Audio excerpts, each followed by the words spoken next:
Before she was the First Lady of the United States, she was a little girl on the south side of Chicago, sharing a bedroom with her brother, dreaming big in a world that expected her to stay small. This is the story of Michelle Obama, a woman who rose from humble beginnings to become one of the most admired and influential figures in the world. But her journey isn't just about fame, power, or politics. It's about becoming a voice in a world that tried to silence her, becoming a leader in rooms that once overlooked her, and becoming herself in the face of unimaginable pressure. What did it take for Michelle to hold on to her identity as she stepped into the harsh glare of the global spotlight? How did she balance love, motherhood, public scrutiny, and her own ambitions? And what did she learn about strength? Not the kind that shouts, but the kind that endures. In this audiobook summary, we walk through her deeply personal story, from childhood struggles to White House triumphs, from self-doubt to self-assurance. We'll uncover the moments that defined her, the challenges that shaped her, and the quiet courage that carried her forward. Because this isn't just the story of a First Lady. It's the story of a woman who dared to grow, dared to speak, and dared to become. And by the end of this journey, you might just find a part of your own story in hers. Michelle Obama reflects on her childhood in the late 1960s in Chicago, a time when the United States was going through immense political and social turmoil. The assassinations of President John F. Kennedy and civil rights leader Dr. Martin Luther King, Jr. had left the nation shaken. White families were fleeing to the suburbs in search of better lives, while racial tensions continued to rise. The country was struggling with unrest, inequality, and a sense of instability. In the midst of his chaos, Michelle and her older brother Craig were raised in a home full of warmth and love. Their parents lived with them on the second floor of a bungalow owned by Michelle's great-aunt Robbie and her husband Terry, who lived downstairs. Her parents were deeply invested in their children's growth. Her mother, a dedicated homemaker, would take Michelle to the local public library, encouraging a love for books and learning. Her father, who worked for the city, introduced her to jazz music and the beauty of art. It was through his influence that Michelle developed an early passion for reading and music. Evenings in the Obama household were lively and joyful. The family would gather around to play board games, share stories, and listen to Jackson 5 records together. That cheerful atmosphere, however, stood in stark contrast to the quiet, disciplined environment downstairs. Aunt Robbie, a strict woman, taught piano lessons in her living room, while Uncle Terry, a retired potter, was calm and reserved. Craig began piano lessons with Aunt Robbie, and his enthusiasm inspired young Michelle to follow his lead. At just 4 years old, she decided to take up piano herself. She believed her love for music was something she inherited from her family, especially her grandfather, Southside, who adored jazz. During her very first lesson, Aunt Robbie scolded Michelle for not placing her finger on the middle C key. The old piano had a small chip on that key, which Michelle cleverly used as a guide. This tiny detail helped her master her finger placement and build confidence in her playing. She even began working through extra piano workbooks at home. Her rapid progress, however, frustrated Aunt Robbie, and the two often argued. Michelle, already showing signs of her future legal mindset, debating like a young lawyer. Soon, Michelle, Craig, and other students had the chance to showcase their talent on stage. Aunt Robbie organized a recital at Roosevelt University. On the day of the performance, Michelle walked onto the stage and was stunned to see a brand new piano without the familiar chipped key she had relied on. She froze for a moment. Sensing her hesitation, Aunt Robbie calmly placed Michelle's finger on the middle C key, this time without any visible clue to guide her. Michelle took a deep breath and began to play, and she played beautifully. This chapter offers a glimpse into Michelle's early understanding of the world. Through the stories her grandfather shared about racial discrimination and her experience performing on an unfamiliar, expensive piano, she began to realize that life isn't always fair or balanced. These childhood experiences laid the foundation for her awareness of the world's injustices and her growing sense of identity. Michelle's older brother, Craig, transferred to a school where most of the students were white. He stood out and was selected to join the basketball team. Michelle, on the other hand, enrolled in Whitney M. Young High School, a new school with a predominantly black student body. Craig had studied there before her, so many people already knew of Michelle through him. That familiarity helped boost her confidence in the beginning, but Michelle was determined to build her own identity. She threw herself into her studies and worked hard to earn top grades. Following in Craig's footsteps, Michelle was accepted into Princeton University, but once she got there, she realized just how different the environment was. The campus was dominated by white students, most of them male. It didn't take long for Michelle to experience racism firsthand. One incident stood out when her white roommate's mother learned that Michelle, a black girl, was sharing the room. She had her daughter reassigned to a different room. Though her new roommate, Suzanne, was friendly, she was disorganized and quite different from Michelle. From that experience, Michelle learned an important lesson. Sometimes, holding on too tightly to people or situations can hold you back. Growth often means learning to let go. Michelle soon became the assistant to Cherney Braswell, the director of Princeton's Third World Center. Under her mentorship, Michelle started an after-school program for the children of black university staff. It was in that role that Michelle began to feel a deeper sense of purpose. It challenged her to think beyond conventional paths and helped her realize the power of community work. Throughout college, Michelle stayed in close contact with her parents, often calling home. One day, she visited Princeton to watch one of Craig's basketball games. What she saw shocked her. Her father's health had deteriorated significantly, and he now needed a wheelchair to get around. That moment left a lasting impression on her. Despite everything, Michelle continued to perform well academically. She became more confident in herself and proud of her identity. She often introduced herself by mentioning her roots in the South Side of Chicago, not as a disclaimer, but as a statement of pride. She wanted to challenge the stereotype that everyone from the South Side belonged to gangs or led troubled lives. Even while studying in a mostly white institution, Michelle remained connected to her cultural roots. She frequently visited her grandfather's sister, Aunt Sis, who lived nearby in Princeton. These visits became an emotional anchor. Through Aunt Sis, she learned more about her ancestors and the painful history of slavery in America. These conversations deepened her understanding of her heritage and the struggles her community had faced. After graduating with a degree in sociology, Michelle enrolled in Harvard Law School. Although she wasn't passionate about the law, she knew it would offer her stability and open doors to a promising career. After earning her law degree, she was offered a job at the prestigious firm Sidley & Austin. She wasn't fond of the work itself, but the salary was more than what her parents had ever earned, and that brought its own sense of pride and security. Soon after joining the firm, Michelle was asked to mentor a young summer associate, a law student from Harvard named Barack Obama. Barack Obama showed up late on his very first day at work. Michelle, being punctual and disciplined, was not impressed. But when he arrived, he apologized with such calm politeness that it caught her attention.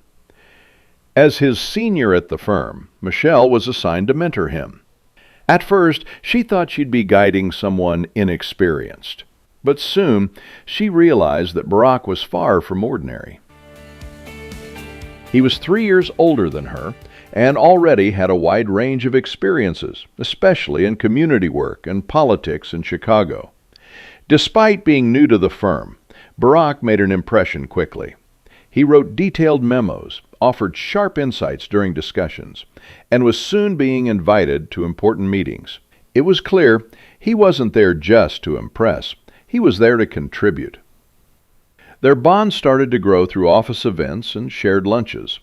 Week after week, they would eat together, talk, and slowly open up. Michelle learned more about Barack's background. His parents had separated when he was young. His father was from Kenya, and his mother was an American from Kansas. Barack was born and raised in Honolulu, Hawaii, but had also spent several years in Indonesia during his childhood. What stood out most to Michelle was not just his intellect, but his heart.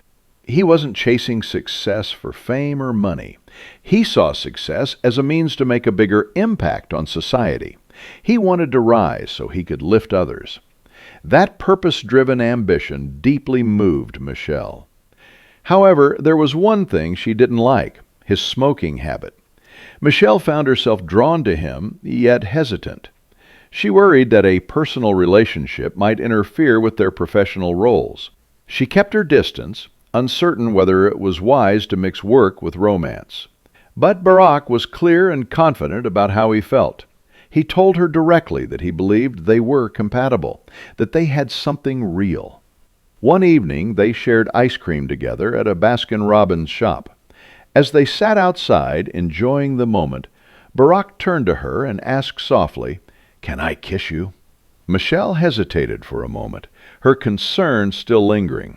But then she leaned in and kissed him back. It was the beginning of something that would grow far beyond anything either of them could have imagined. As Michelle and Barack's relationship deepened, Michelle began to realize something remarkable. Barack was unlike any man she had ever met. He wasn't afraid to show his fears or vulnerabilities. He expressed his love and concern openly. But what touched her most was his deep compassion for society and his unshakable belief in service. One day, Barack took Michelle to visit the community center, where he had once worked as an organizer. She watched as he led a training session, filled with energy and optimism, inspiring others to take action. In that moment, Michelle couldn't help but look at him with admiration and affection. Eventually, Barack returned to Harvard to complete his law degree, while Michelle continued working at the firm in Chicago.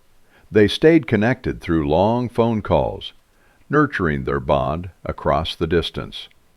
At work, Michelle became involved in the firm's hiring process. She encouraged her team to look beyond the traditional mold, beyond Ivy League schools, beyond white candidates, and beyond just men. She wanted diversity, authenticity, and potential. During one of the firm's hiring trips, she and Barack reunited. That Christmas, he took her to Honolulu to meet his family. Michelle was warmly welcomed.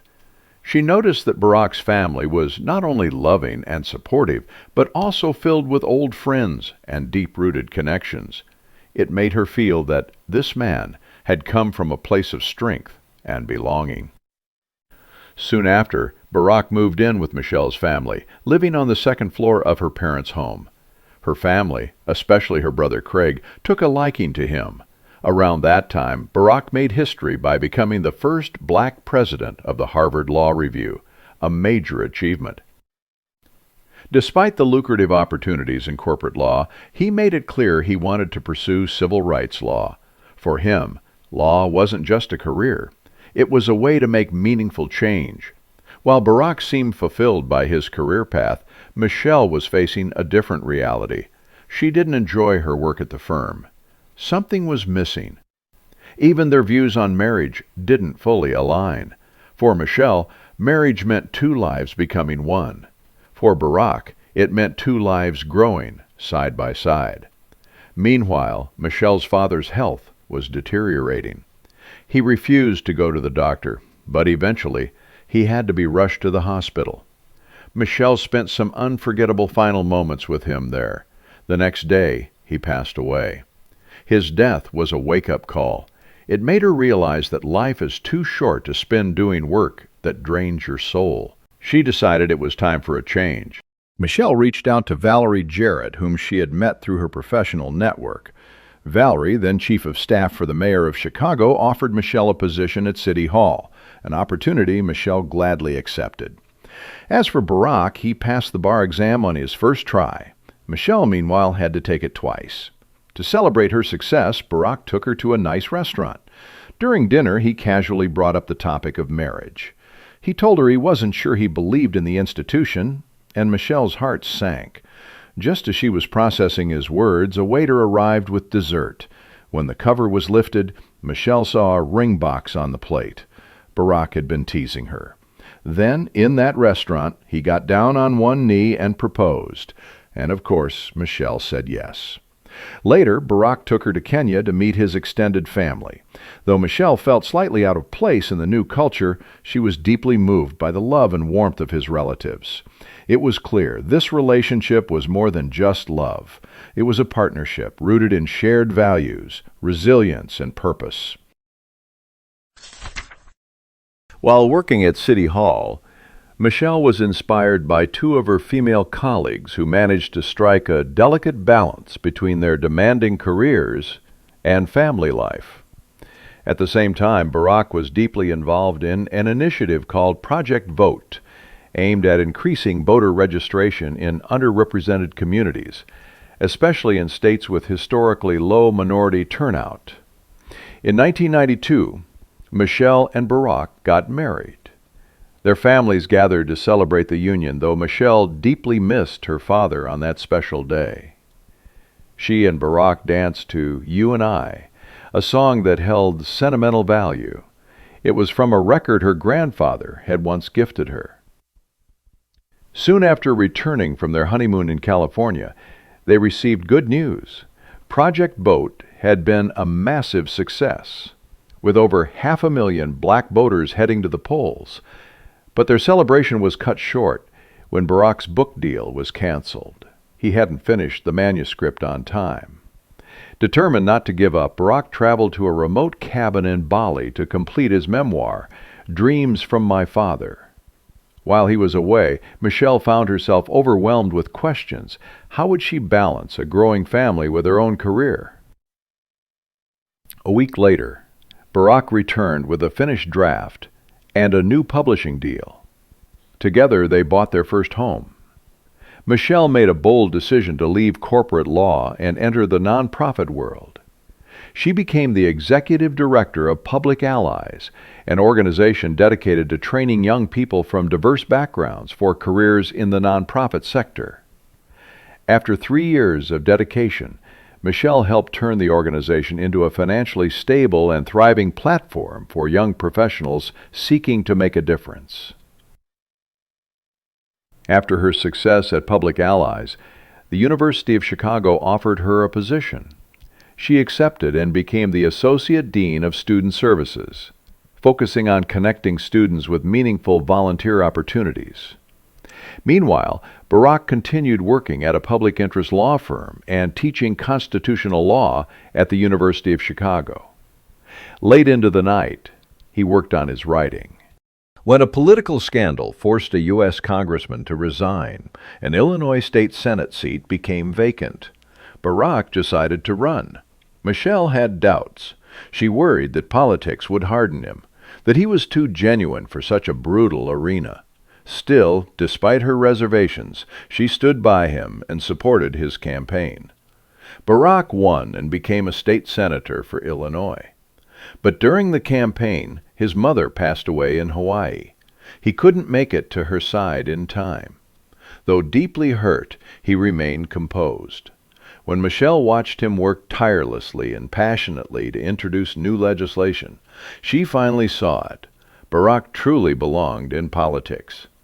They also dreamed of starting a family, but it didn't come easy.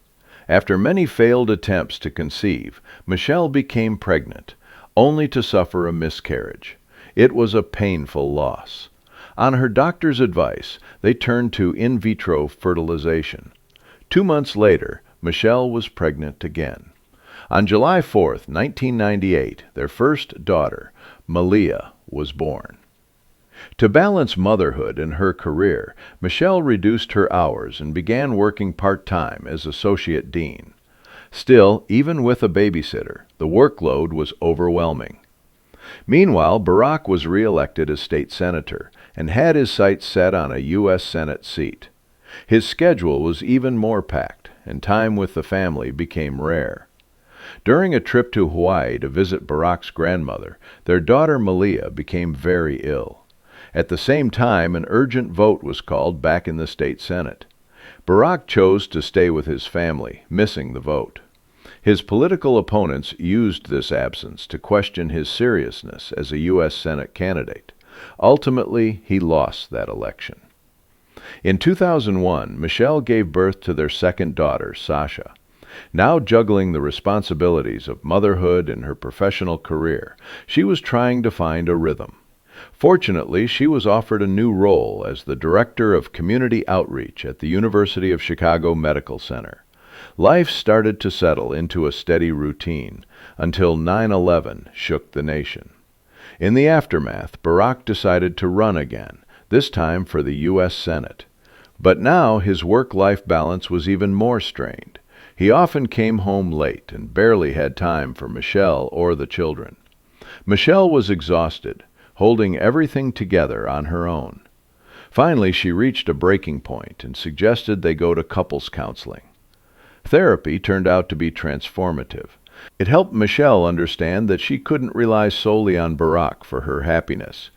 She began carving out time for herself, creating a schedule at home that gave her structure and peace. It was now up to Barack to step up, not just as a politician, but as a husband and father.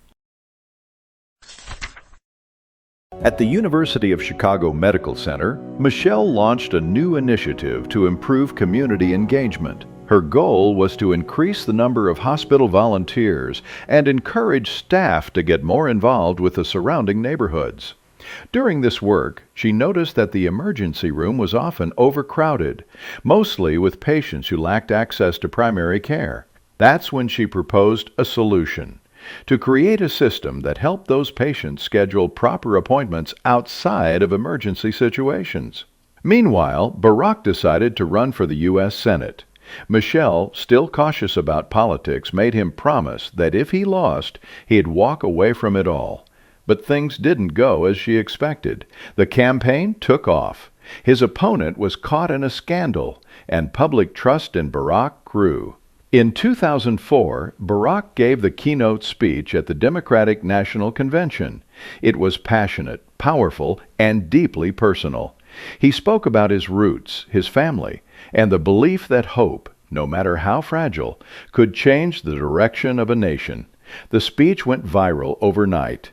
It made him a national figure. His memoir, Dreams from My Father, was republished and quickly became a bestseller. He went on to win the Senate race with a landslide, securing over 70% of the vote.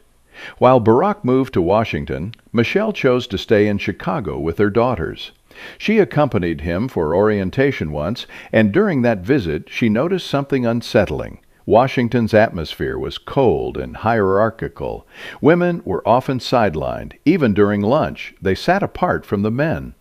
As Barack's political presence grew, he began writing his second book, The Audacity of Hope. His message centered around unity, change, and a vision for a better America.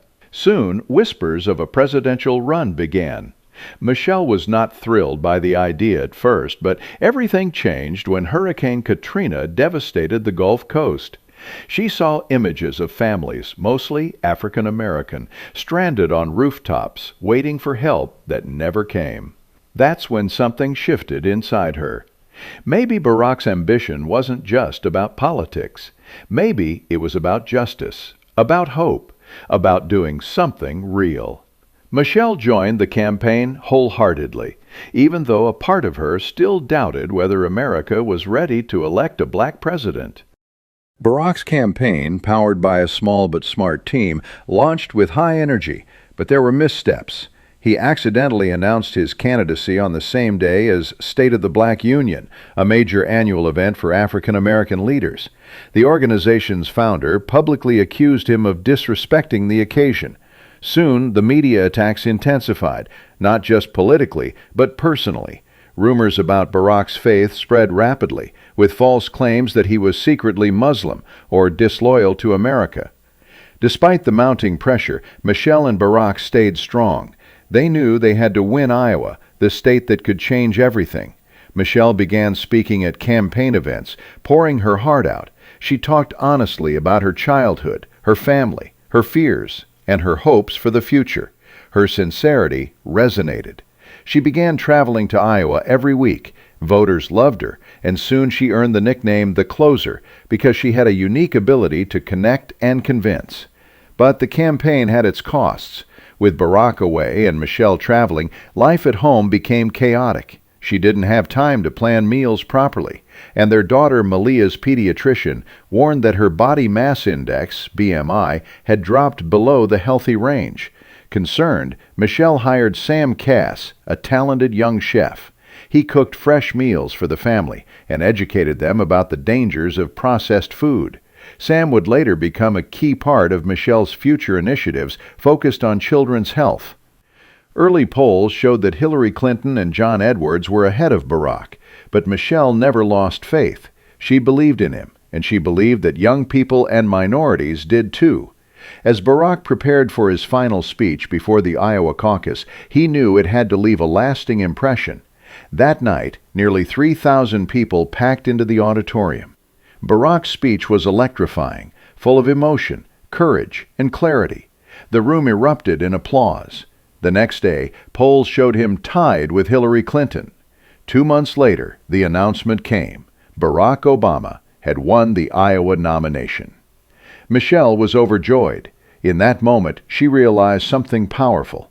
If Barack could win Iowa, then maybe, just maybe, he could win the presidency too. As a child, Michelle had once been punched by a school bully. After weeks of exhausting campaigning, she found herself feeling something similar: wounded, exposed, and misunderstood. One of her speeches about hope and optimism had been clipped, edited, and twisted by the media. Her words were taken out of context and used to reinforce harmful stereotypes about black women.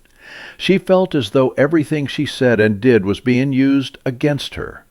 She opened up to Barack about her fears, worried that her presence might negatively affect the campaign.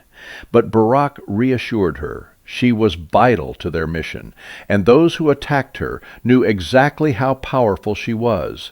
That was why they were trying to tear her down. To better navigate the spotlight, Michelle hired a body language and communication expert. He explained something she already sensed, that women, especially black women, were held to harsher standards. They couldn't afford to appear angry, even when they had every right to be. The expert advised her to appear more approachable, to smile more, to joke, and to talk about what brought her joy. Not to fake it, but to let people see her as she truly was. With time, Michelle began to enjoy giving speeches. She found her voice and her power. Then came the moment that changed everything. Michelle delivered a 17-minute speech at the Democratic National Convention. She spoke about her childhood, her father's values, her love for Barack, and the dreams she held for her daughters. When she finished, the room erupted in thunderous applause. In that moment, Michelle felt something shift. Maybe, just maybe, she had changed the way people saw her, and with that, her self-confidence bloomed. Soon after, Michelle and Barack agreed to do a televised family interview. Sasha and Malia joined them. The session was heartwarming, and viewers loved the girls' innocent and honest answers. But afterward, Michelle and Barack realized they had perhaps shared too much. It was Malia's birthday that day, and with everything going on, they feared they hadn't made it special enough. But when Malia smiled and said, "This was the best birthday ever," Michelle felt pure joy. As the election neared, the Republican Party nominated Sarah Palin as their vice presidential candidate. Palin's poor debate performance boosted Barack's chances, but Michelle still worried about something called the Bradley effect, named after Tom Bradley, a black mayor who had lost an election despite leading in the polls. It was a reminder that public support didn't always translate into votes. Just 2 days before the election, Barack's grandmother passed away in Hawaii. When he shared the news with Michelle, he was calm, though clearly heartbroken. She comforted him, saying, Whatever happens in this election, she loved you, and she was proud. On Election Day, Michelle and the family went to cast their votes. As they stood at the booth, Barack leaned over and joked, "Have you made up your mind yet?" That night, the news channels began announcing the results, and one by one, the states turned in Barack's favor. Late in the evening, it became official. Barack Obama had been elected the 44th President of the United States, and with that, he made history as the first black president in American history. Michelle, Barack, and their daughters were driven to Grant Park in Chicago. The streets had been cleared by the Secret Service. As they stepped out of the car, they faced a crowd of over 200,000 people. Together as a family, they stood under the night sky while Barack delivered a powerful, hopeful, and determined victory speech, one that echoed with the spirit of change and the promise of a better future.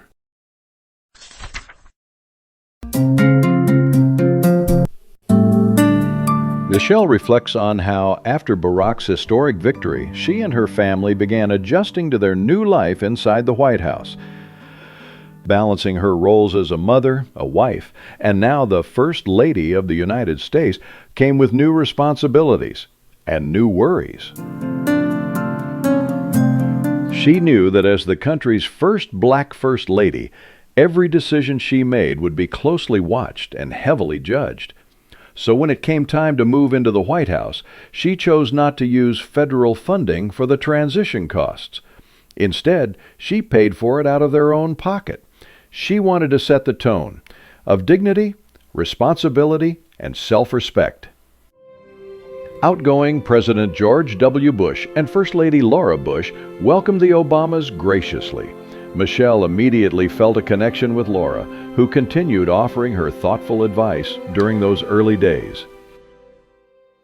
Their bond was a quiet comfort in an otherwise overwhelming time. As a mother, Michelle was determined to give Sasha and Malia as normal a childhood as possible, but that was easier said than done.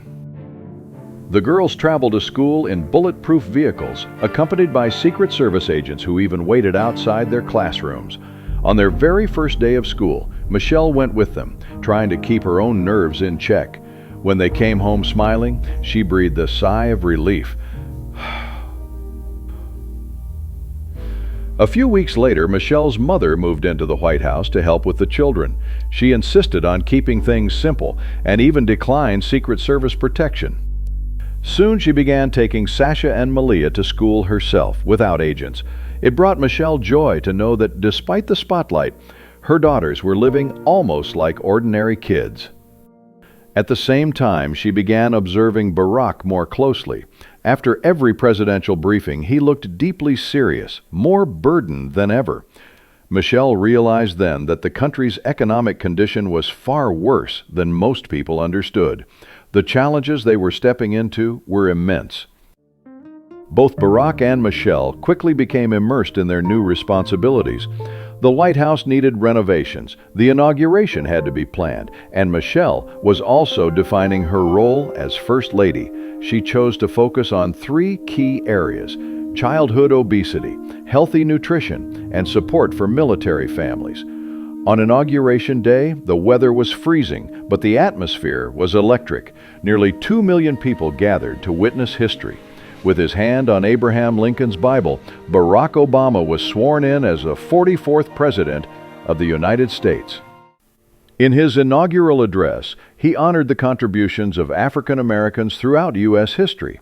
He spoke not of fear and division, but of hope and unity. After the ceremony, Michelle and Barack led the traditional parade alongside Vice President Joe Biden and his wife. Then the family returned to their new home, now officially their residence, and began preparing for the inaugural balls. While getting ready, Michelle paused in front of the mirror, wearing her elegant white gown, and thought about how dramatically her life had changed. From a modest home on the south side of Chicago to the grand halls of the White House, she was no longer just Michelle Robinson. She was the First Lady of the United States. Soon after Barack became president, Michelle began to understand the immense privileges that came with power. The White House had its own staff of helpers to manage daily life. Barack had a team of 50 people just to sort through his mail, and a helicopter ready any time he needed to travel. Michelle couldn't help but reflect. Her old apartment in Chicago could have fit inside the White House master suite. They didn't have to pay rent or staff salaries. But Michelle insisted on covering the cost of food and daily essentials out of pocket. She came from a modest background and never lost sight of what that meant. She knew she had a responsibility to represent the people, especially those who didn't have a voice. Her mission became clear: to make basic needs more accessible for all Americans. Just weeks into his presidency, Barack signed the Lilly Ledbetter Fair Pay Act, a bill that fought wage discrimination based on gender, race, or age. He also banned the use of torture in interrogations, a practice common during the Bush administration. Then, through Congress, he passed a massive economic recovery bill to help revive the collapsing economy. Watching him fulfill his promises, Michelle felt a deep sense of pride. As First Lady, she was in charge of planning social events at the White House, like the annual Easter egg roll. But Michelle wanted her role to mean more than parties and photo ops. With Barack, she began curating the White House art collection to include more works by African American artists. They replaced a statue of Winston Churchill with one of Dr. Martin Luther King, Jr., a powerful symbol of progress and inclusion. Michelle also launched a garden on the White House lawn to promote healthy eating and nutrition. Some critics mocked the idea, but she moved forward with the help of Sam Cass and a group of enthusiastic elementary school students. The garden became a teaching tool, a symbol, and a movement. The Obamas created a warm, respectful environment for their staff and taught their daughters to treat everyone with kindness. Staff members often visited Michelle's mother upstairs in the residence, something that made the White House feel more like a home than a monument. Still, no matter what they achieved, critics from the Republican side were relentless. Barack delivered his first speech to Congress, addressing the economic crisis and ongoing wars. His tone was honest yet hopeful, but it seemed that no amount of truth could soften his opposition. During the G20 summit, Michelle met Queen Elizabeth II. The Queen's palace, she noted, was 15 times larger than the White House. She was surprised when food was served with golden cutlery. A minor scandal erupted when Michelle briefly touched the Queen's shoulder while greeting her. But instead of being offended, the Queen smiled and gently placed her hand on Michelle's back. It was a moment of quiet connection. Later, Michelle visited an all-girls school where most students were young women of color from diverse backgrounds. Looking into their eyes, she saw a reflection of her younger self. She wrote them letters, spoke from the heart, and hugged each one before leaving. For those girls, her presence was more than symbolic. It was empowering. A few months later, she and Barack went on a simple date. But even that was criticized as a waste of taxpayer money. Michelle began to realize that a normal life was no longer possible. She also faced criticism from women who felt she was wasting her Ivy League education by choosing motherhood over a traditional career. But Michelle didn't respond with frustration. Instead, she focused her energy on improving children's health. That's when she launched her most influential initiative, Let's Move. She partnered with major organizations to promote healthier lifestyles. Within months, 3 large companies pledged to reduce sugar, salt, and fat in school lunches. Media giants like Disney, Warner Brothers, and NBC created campaigns that encourage kids to eat better. The American Beverage Association promised to be more transparent about ingredients. Michelle also promoted home gardening, not just symbolically, but practically. She ate from her own garden and donated produce to nonprofits that fed the homeless. She even took to the White House lawn to hula hoop with kids, showing that fitness could be fun. Yet, the media often focused more on what she wore than what she said. Her clothing was constantly critiqued, sometimes called too bold, other times too casual. Barack, being a man, never faced the same scrutiny. That's when Michelle had a realization. If people are going to pay attention to what I wear, I might as well use it to say something meaningful.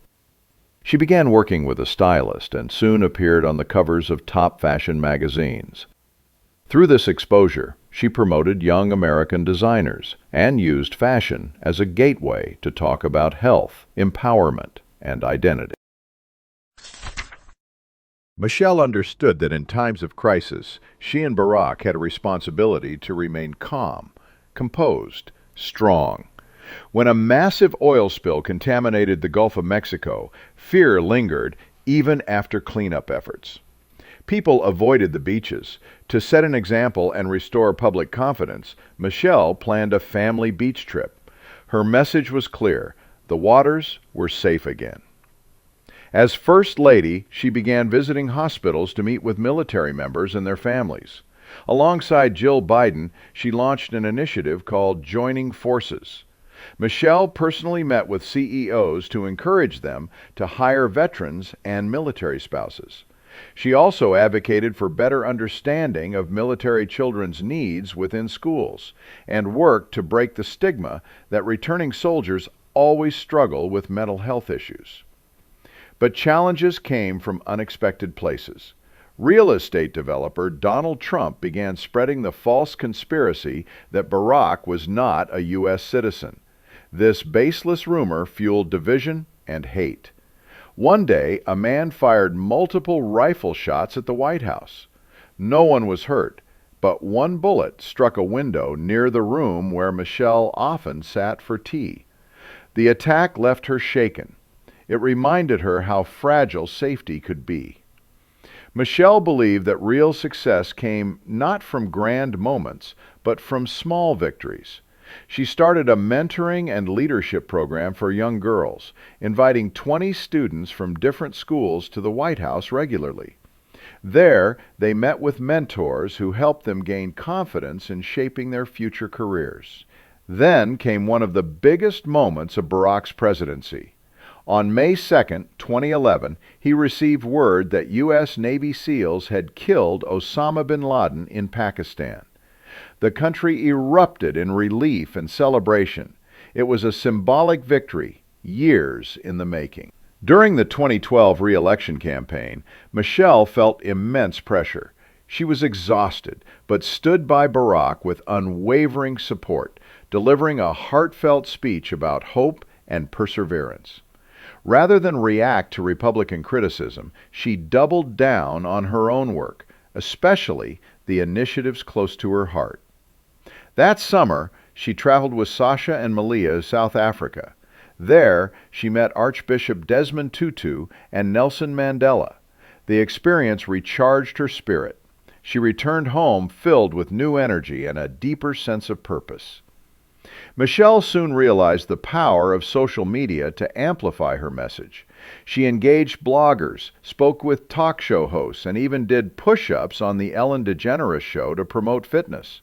Her efforts began to show results. Major restaurant chains like Olive Garden and Red Lobster agreed to revise their menus to include healthier options. As Election Day approached, polls showed Barack narrowly leading. Michelle, overwhelmed by the tension, stopped watching the news. When Barack finally told her he had won re-election, she was stunned and relieved. But joy quickly turned to sorrow. Just a month later, a gunman entered a school and opened fire, killing 20 children and 6 teachers. Michelle and Barack sat in silence, grieving with the nation. The pain of those parents who had lost their children was unimaginable. Barack vowed to work on stronger gun control laws, determined to prevent future tragedies. Then, during Barack's second inauguration, a young girl performed with her school band. A week later, she was shot in a park, mistaken for a gang member. The tragedy shook Michelle deeply. She spoke with the girl's parents and attended her funeral. The weight of these moments never left her. Still, progress was undeniable. Congress passed the law legalizing same-sex marriage. The White House was lit up in rainbow lights to celebrate. U.S. military presence abroad was reduced. The Supreme Court upheld Barack's landmark health insurance reform. Bin Laden was gone. Michelle's Let's Move initiative had lowered childhood obesity rates. Joining forces had improved the lives of military families. But Michelle believed the work was far from over. After bin Laden, a new threat emerged: ISIS. A white supremacist gunned down 9 African Americans during a Bible study group. Michelle and Barack attended the funeral. In a deeply moving moment, Barack led the congregation in singing Amazing Grace. Despite such horrifying acts, Congress still failed to pass stricter gun control laws.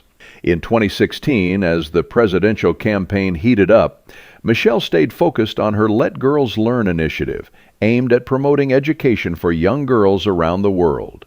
She met with Malala Yousafzai, the Pakistani girl shot by the Taliban for encouraging girls to go to school. Inspired, Michelle used the White House's weekly address to talk about girls' safety and empowerment. She teamed up with celebrities, appeared on talk shows, and partnered with organizations like the Peace Corps and U.S. Aid to expand the campaign's reach globally. Looking back at the 8 years of progress, Michelle felt proud, but she was also anxious about the future. When she heard Donald Trump's derogatory comments about women, she was outraged. She hoped Hillary Clinton would become America's first female president, but when the electoral votes were counted, it was Donald Trump who won. Michelle was stunned. It was hard to accept. But amid the disappointment, she found comfort in knowing that she and Barack had brought meaningful change to the country. Whatever came next, the legacy they had built, the lives they had touched, could not be undone. Michelle and Barack's final day in the White House was filled with emotion. Saying goodbye to the people they had worked alongside for 8 unforgettable years was harder than they had imagined. During the inauguration ceremony, Michelle quietly observed the guests and members of Donald Trump's incoming team. What she saw unsettled her. Most of them were white men. She couldn't pretend to be happy, so she stopped smiling. Still, beneath the sorrow of parting, Michelle felt a spark of anticipation for the next chapter of her life and all the unknown adventures it might bring. She and Barack were proud of what they had accomplished together during their time in the White House. And Michelle knew one thing for certain: she had no desire to return to politics. Today, Michelle and Barack continue their mission through the Obama Foundation, a nonprofit dedicated to empowering the next generation of leaders through mentorship and education. Michelle is also working on a cooking show designed to encourage children to prepare healthy meals at home, a continuation of her lifelong commitment to wellness and family. She may have left the White House, but her work is far from over. Becoming is not just the story of a first lady. It is the journey of a woman who learned to rise, to lead, and to love boldly in the face of public pressure, private struggles, and historic change. Michelle Obama's story reminds us that no matter where we come from or what odds we face, we are all becoming something greater. One choice, one challenge, and one moment at a time. If this story moved you, inspired you, or made you reflect on your own path, share it with someone who needs it. And remember, your voice matters, your journey matters, and you are becoming too. Thank you for listening.